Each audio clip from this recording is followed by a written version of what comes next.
Hello, welcome to Angular Step by Step course. Today I will discuss about the NG lifecycle hooks. So it is an important topic in Angular.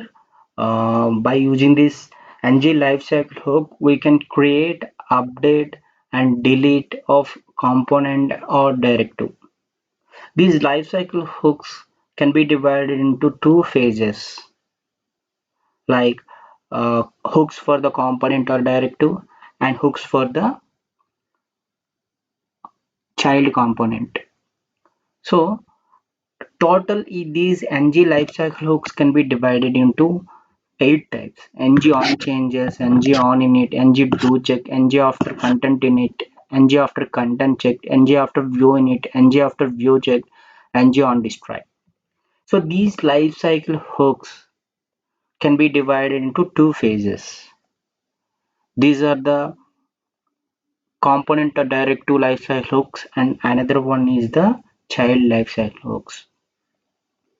So ng on changes, ng on init, ng do check, ng on destroy related to the component directive hooks.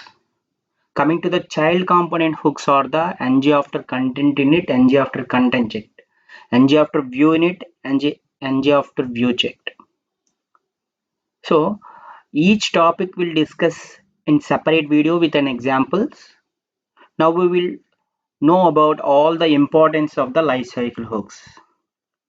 Lifecycle hooks are an essential feature in many programming frameworks and libraries.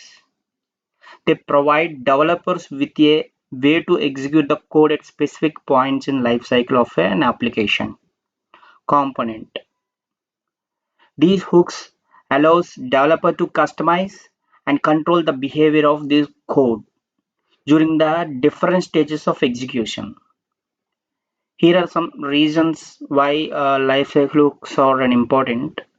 So some lifecycle hooks helps with initialization components, and some hooks enable developer to manage state changes, and lifecycle hooks are useful for handling side effects and asynchronous operations like API calls and DOM manipulations.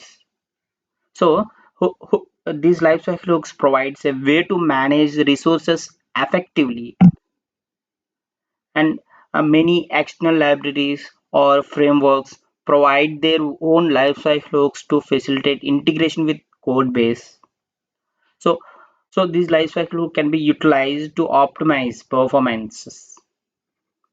So lifecycle hooks offer developer a way to customize the behavior of their code and control the flow of execution. So that is the main uses of this lifecycle hooks in Angular. So each topic we will discuss in detail with an example.